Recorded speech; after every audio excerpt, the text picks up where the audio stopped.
By 1985, Michael Jackson had the world at his feet. He was arguably the most famous person on the planet. Thriller had been a phenomenon. The album had revolutionised and saved the music industry. Fans and critics alike wondered what Michael would do next. How could he follow the biggest selling album of all time? And how could he top the groundbreaking Thriller short film? Well, starring in the world's first 4D movie directed by Francis Ford Coppola and produced by George Lucas was certainly not what everyone was expecting. After meeting with Disney executives and Imagineers in late 1984 about a possible collaboration, Michael was shown a proof of concept for a ride attraction that would feature 3D filmed elements of Jackson. Michael liked the idea, but warmed more to the 3D filming than the ride itself. Michael wanted to star in a Disney movie, something that would show the world he was a serious actor. Michael told Disney executives he didn't want to sing or dance, just act. However, Disney were financing the project. How could they spend millions of dollars on something that didn't capitalise on Michael the pop star? 3 different movie ideas were devised.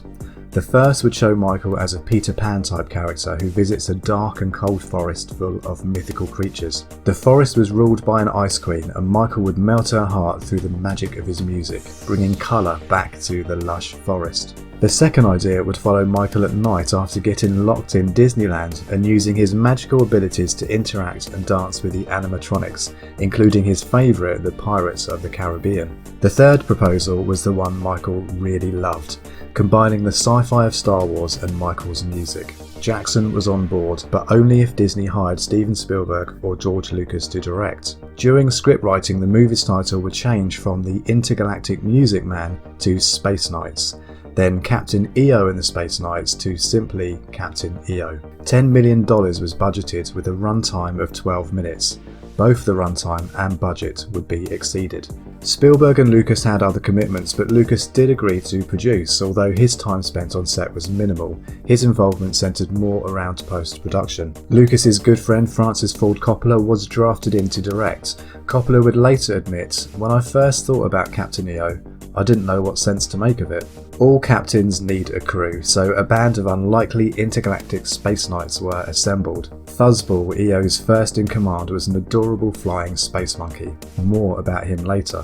Hooter, a small green elephant-type alien with a habit for sneezing. This running gag was built into the 4D effect, with seats installed with water misters that would operate whenever Hooter sneezed. One of the concept designs for Hooter shows him having the ability to inflate his ears to the beat of the music. Major Domo, the ship's security guard, also had a smaller robot called Minor Domo which would fit into his back. The pair could transform into musical instruments. The geeks, made up of ID and Oddie, a fuzzy two-headed creature, served as the ship's pilot. These characters were brilliantly brought to life by a combination of expert performance artists and puppeteers. Commander Bog, a holographic head played by comedian Dick Shawn, was a plot device giving the captain and his crew one last mission to redeem themselves. As well as a ragtag band of space knights, the movie needed a villain. Originally, Shelley Duvall was cast as the role of the Supreme Leader, but after undergoing the plaster casting process for the elaborate makeup, Shelley turned down the part, finding the process claustrophobic. Angelica Houston was hired. Michael wanted to make sure his Witch Queen was as scary as possible. It was Michael who came up with the idea of the character being suspended in mid-air amongst an industrial spiderweb.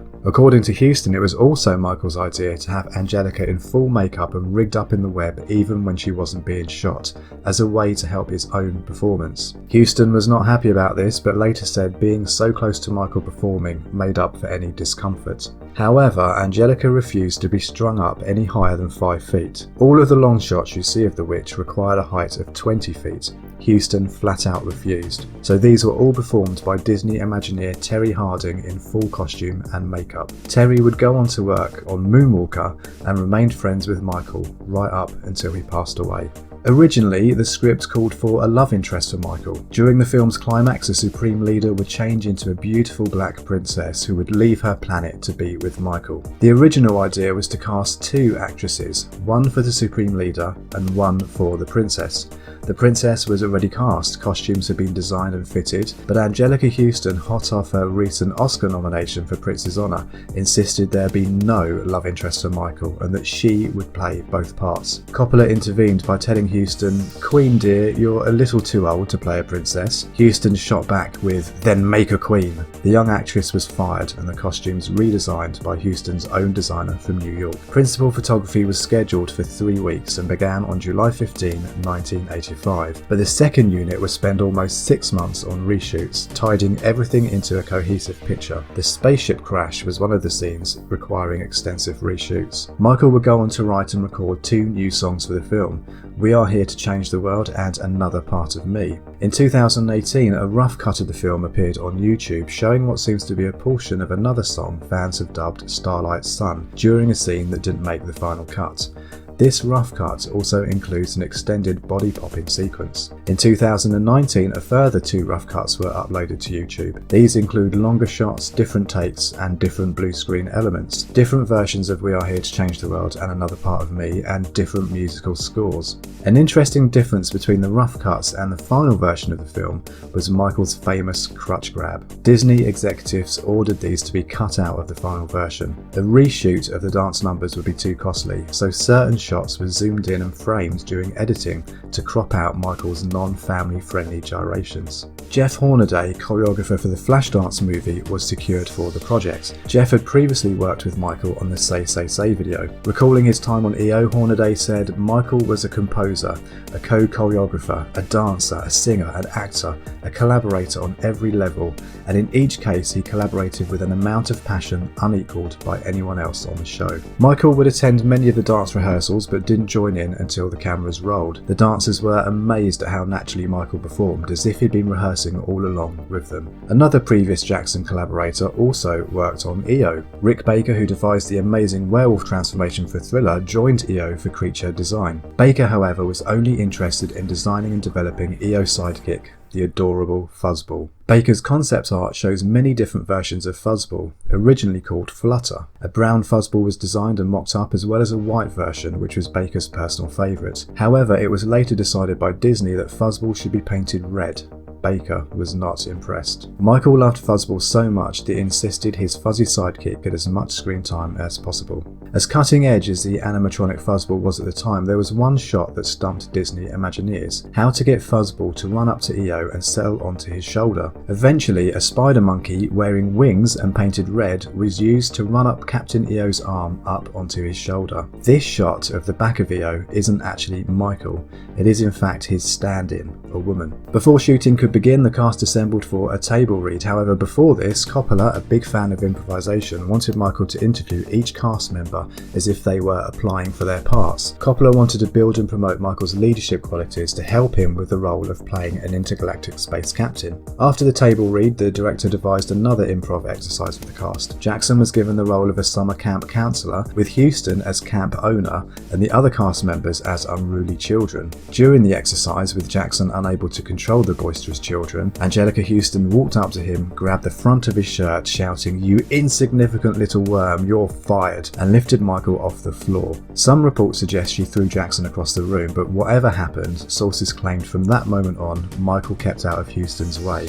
Footage of this was captured, but has never been seen publicly. During the initial 3-week shoot, Michael injured himself on set a number of times. The first accident happened during the spaceship scene. The set was rigged onto a gimbal that would rock the ship to give the illusion of flying through the trench city. At one point, the hydraulics failed, resulting in Michael hurting his hand. Shooting was stopped and a call was placed to Michael's doctor, who advised him to come to his office for a suspected sprained thumb. When Michael arrived, he was greeted by a sea of paparazzi. Someone at the doctor's office had tipped off the press. During a scene with the whip warriors, Michael was caught in the face by the end of a whip, and during the same scene, the second assistant camera person accidentally hit Michael in the chest with the clapperboard. When a first rough cut was screened to Disney executives, many were not happy with what they had seen. Extensive reshoots were ordered. Michael's voice also gave the executives cause for concern. They felt it was too high and asked for his voice to be modulated to a lower register in post-production, or even redubbed. loved. However, no one had the balls to take this complaint to Michael himself, and his voice track was left as it was recorded. Lucas was not happy with the special effects which had been created in-house by Disney, so he handed these over to Industrial Light and Magic, the FX team behind Star Wars. Lucas also didn't like captaineo's spaceship, and despite the models already being filmed, Lucas asked Star Wars designer Joe Johnston to redesign them and had ILM reshoot. By January 1986, the FX shots had ballooned from a proposed 40 shots to 150, more per minute than Lucas used in Star Wars. By the end of the reshoots and FX revisions, the budget had ballooned to $23.7 million. On September 18, 1986, Captaineo premiered at Disneyland with a celebratory parade. Cast and crew members rode around Main Street while musical guests performed in front of fans and press.